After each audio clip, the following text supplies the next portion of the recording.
नमस्कार दोस्तों। दोस्तों, हम सभी जब इंटर कर लेते हैं या हाई स्कूल कर लेते हैं, तो हमें बहुत से लोग एडवाइस करते हैं कि आप डिप्लोमा कर लीजिए। हाई स्कूल के बाद लोग, हाई स्कूल यानी 10th के बाद लोग बोलते हैं कि डिप्लोमा कर लो, पॉलिटेक्निक डिप्लोमा कर लो, या फिर 12th के बाद बोलते हैं कि इंजीनियरिंग कर लो। तो बड़ा कन्फ्यूज़न रहता है उस समय। हर एक बच्चे के मन में बड़ा कन्फ्यूज़न रहता है कि हम किस ब्रांच से करें। देखिए, अगर आपकी रैंक अच्छी आ जाती है तो आप जो चाहे वो ब्रांच ले सकते हैं, लेकिन कई बार आप कन्फ्यूज़ रहते हैं कि हमें कौन-सी ब्रांच लेनी है। तो इस बारे में मैं बात करना इसलिए चाहूँगा कि देखो दोस्तों, मुझे 10 वर्षों का अनुभव है। 10 वर्षों से मैं सरकारी नौकरी में हूँ और मैं देख रहा हूँ, तमाम बच्चों से मेरी बात होती रहती है और मैं वैकेंसीज़ देखता रहता हूँ, लोगों को गाइड भी करता रहता हूँ।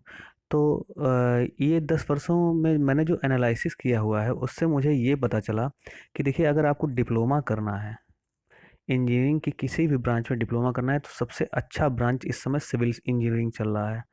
देखिए, भारत एक विकासशील देश है, आप सभी जानते हैं, और कंस्ट्रक्शंस यहाँ पर बहुत ज़्यादा हो रहे हैं।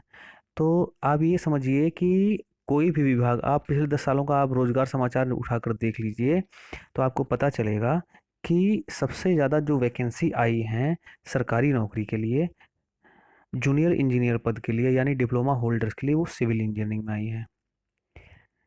तो दोस्तों, मैं यही कहूँगा कि आप अगर डिप्लोमा आपको करना हो तो सिविल इंजीनियरिंग में कर लीजिए।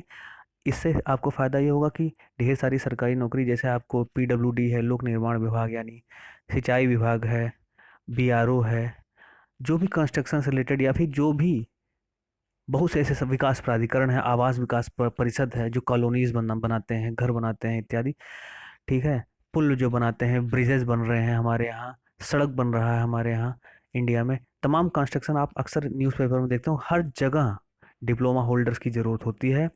और केंद्र सरकार में 4200 ग्रेड पे से, यानी छठे वेतन आयोग के 4200 ग्रेड पे से आपकी नौकरी की शुरुआत होगी। बहुत अच्छा एक नौकरी माना जाता है जूनियर इंजीनियर का पद।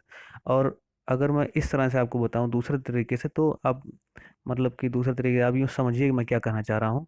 बहुत अच्छी कमाई वाली पोस्ट भी है जूनियर इंजीनियर सिविल इंजीनियरिंग। तो आपको अगर डिप्लोमा करना है तो आप निश्चित रूप से मेरी माने तो सिविल इंजीनियरिंग में ही आप डिप्लोमा करें। दूसरा ये कि अगर बाई चांस आप थोड़ा पढ़ने में कमज़ोर हैं, देखिए अच्छे हैं तो पक्की है, पक्की बात है, नौकरी लग ही जाएगी सरकारी नौकरी सिविल इंजीनियरिंग, क्योंकि वैकेंसी 2100 2200 2300 एक एक विभाग से आती हैं एक एक बार में। अगर मान लीजिए कि आपकी नहीं भी लगी तो प्राइवेट जॉब में भी ढेर सारी वैकेंसीज हैं, जो कि सिविल इंजीनियरिंग वालों को के लिए खुली हैं वैकेंसी। दूसरे नंबर पे मैं कहूँगा दोस्तों, इलेक्ट्रिकल इंजीनियरिंग, अगर डिप्लोमा होल्डर हैं आप, डिप्लोमा होल्डर नहीं, मतलब डिप्लोमा करना चाहते हैं अगर आप, तो इलेक्ट्रिकल इंजीनियरिंग से आप करिए। दूसरे नंबर पे मैं कहूँगा कि इलेक्ट्रिकल इंजीनियरिंग, इसमें भी जैसे आपकी स्टेट की जो पावर कॉरपोरेशन लिमिटेड हैं, उनमें वैकेंसीज बहुत आती हैं। और देखिए, आने वाले समय में हर जगह हर क्षेत्र में ऊर्जा की ज़रूरत है। आप ये बात समझिए, बिना लाइट के, बिना बिजली के कोई भी काम हमारा चलता वलता नहीं है। कुछ भी करना है हमें तो इलेक्ट्रिक का काम, हमें इलेक्ट्रिक की ज़रूरत है। तो यहाँ पर आप कह सकते हैं कि दूसरे नंबर पे हम इलेक्ट्रिकल इंजीनियर रखेंगे। आप आप एनालिसिस कर लीजिए, पिछले 10 सालों की वैकेंसी उठाकर देख लीजिए, चाहे उत्तर प्रदेश की हो, चाहे मध्य प्रदेश की हो, चाहे बिहार की हो, राजस्थान की हो, कहीं की भी हो, चाहे वो विद्युत उत्पादन निगम लिमिटेड में हो, चाहे वो डिस्ट्रीब्यूशंस में हो। ठीक है, बहुत वैकेंसी आई हुई हैं इलेक्ट्रिकल वालों के लिए। तीसरे नंबर पे मैं मैकेनिकल को मान सकता हूँ। अगर आप डिप्लोमा करना चाहते हैं तो मैकेनिकल से तीसरा ट्रेड आपका ये रहेगा, मैकेनिकल से। मैकेनिकल से देखिए क्या है कि मैं भी एक मैकेनिकल इंजीनियर ही हूँ। देखिए, मैकेनिकल वालों को जॉब तो मिल जाती है, चाहे वो प्राइवेट जॉब हो चाहे सरकारी जॉब हो। सरकारी जॉब थोड़ी कम आती है, पहले ठीक ठाक आती थी, अभी बहुत कम आ रही है इस समय। रेलवेज़ में थोड़ी बहुत वैकेंसी आती हैं, लेकिन बहुत ज़्यादा, मतलब जो पोस्ट की वैकेंसी है काउंटिंग में, वो कम होती है। तो मैकेनिकल, एक तो मैं आपको बताऊं, सही पैसे के लिए पूरी ज़िंदगी आपको रोना पड़ेगा। इसलिए मैकेनिकल ठीक है, आप कर सकते हैं। देखिए, कोर ब्रांच है civil electrical mechanical, core branch रखिए डिप्लोमा के लिए, बेस्ट रहेगा। चाहे वो सरकारी नौकरी आप करना चाहें, चाहे प्राइवेट। प्राइवेट नौकरी भी कर सकते हैं मैकेनिकल में, लेकिन बहुत अच्छा सैलरी पैकेज आपको नहीं मिलेगा प्राइवेट नौकरी में।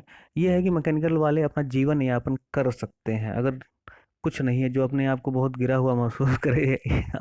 मतलब ऐसा मत समझिए कि बहुत खराब ब्रांच है, अच्छी ब्रांच भी है।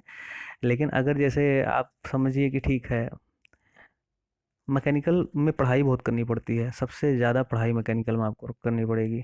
और ठीक है, आपको जॉब भी मिल जाएगी। तो ये चीज़ आप मान के चलिए, सिविल है, इलेक्ट्रिकल है, मैकेनिकल है, डिप्लोमा होल्डर्स के लिए मैं बता रहा हूँ। कंप्यूटर साइंस से ज़िंदगी में डिप्लोमा मत करिएगा। कोई भी सरकारी नौकरी भी नहीं है, ना ही प्राइवेट नौकरी है आपको मिलने वाली है। ये बात आप कहीं भी नोट करके रख लीजिए। डिप्लोमा अगर करना है तो आपको सिविल से या इलेक्ट्रिकल से या मैकेनिकल से ही करना है। कंप्यूटर साइंस भूल के भी मत करिएगा, कोई अदर ब्रांच नहीं। सीधी सी बात है, हमारा 3 कोर ब्रांच होना चाहिए, सिविल, इलेक्ट्रिकल, मैकेनिकल।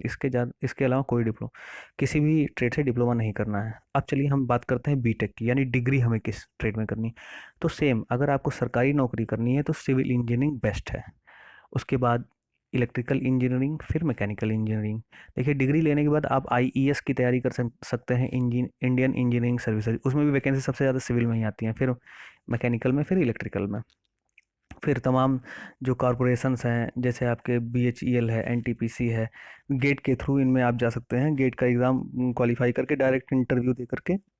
ओएनजीसी है, एनटीपीसी है, और आपका एनएचएआई है, इन सब में आप जा सकते हैं। बहुत से ऐसे कॉरपोरेशंस हैं हमारे इंडिया में डिग्री के बाद आप। लेकिन ट्रेड हमारा सिविल सबसे बढ़िया है, मैं बता रहा हूँ, सबसे अच्छा ट्रेड है सिविल। आने वाले टाइम के लिए भी, चाहे अगले 10-15 सालों तक, मुझे लगता है सिविल, क्योंकि जब तक भारत विकसित नहीं हो जाएगा, जब तक यहाँ पर काम बंद नहीं होगा, तब तक सिविल इंजीनियर इंजीनियर की ज़रूरत लगातार रहेगी।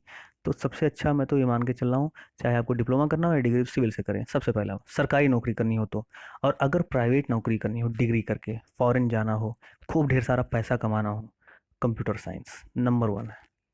कंप्यूटर साइंस से आप करेंगे, और आप मतलब आपके मन में ये दिली इच्छा है कि आप उद्यमिता के मतलब खुद एंटरप्रेन्योर बन जाएं, या फिर आप विदेश में जाके जॉब करें, या फिर खूब ढेर सारा पैसा सॉफ्टवेयर कुछ ऐसा बना दें।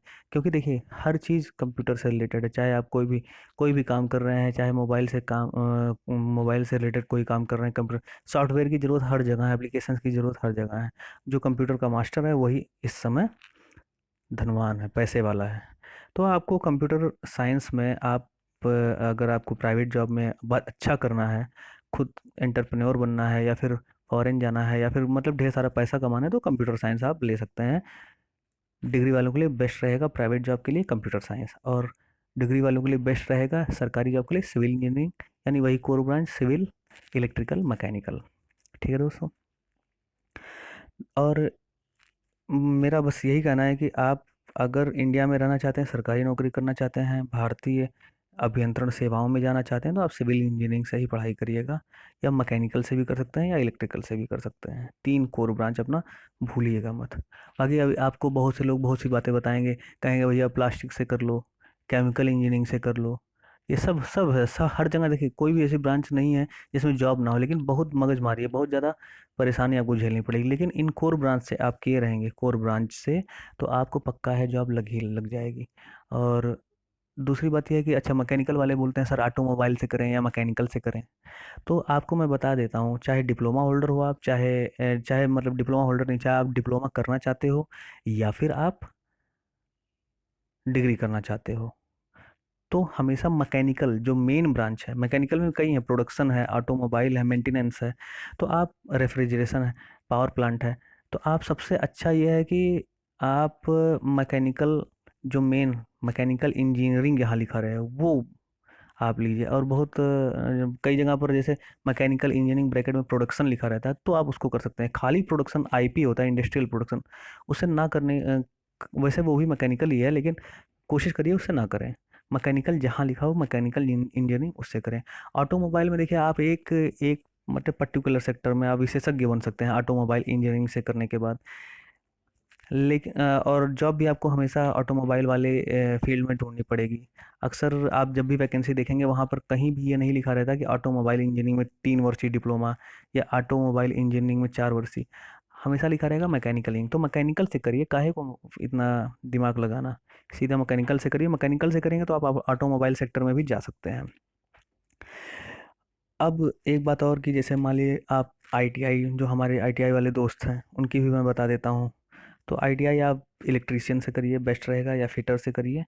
में भी अगर ना कुछ मिले तो टर्नर से कर सकते हैं, लेकिन सबसे अच्छा है इलेक्ट्रीशियन, फिर फिटर। इन दो से ही आप आईटीआई करें, जॉब मिल जाएगी आपको, पक्की बात है। चलिए दोस्तों, अगर आपको जानकारी अच्छी लगी हो तो प्लीज़ मुझे लाइक कर दिएगा, और ऐसी जानकारी आपको मैं देता रहूँगा। अगर आप कमेंट में अच्छा कोई भी क्वेरी हो तो आप कमेंट कर सकते हैं, आप मुझसे पूछ सकते हैं कुछ भी, मैं आपको बताऊंगा जो भी मेरा अनुभव है। मैं आपको जो भी नॉलेज दूंगा, ऑथेंटिक नॉलेज दूंगा। आप इस वीडियो को चाहे तो अगले 10 साल तो रख करके चेक कर लीजिएगा, जो जो मैं कह रहा हूँ वही वही होगा, देख लीजिएगा आप। ठीक है, ये अनुभव की बात बता रहा हूँ, ऐसे नहीं कुछ बोल रहा हूँ। तो प्लीज़ आप मेरी बातों को सत्य मानिए, और जो जो ब्रांच में बता रहा हूँ कोशिश करिए उन्हीं ब्रांच में आप मतलब पढ़ाई करने की कोशिश करें। बहुत धन्यवाद दोस्तों।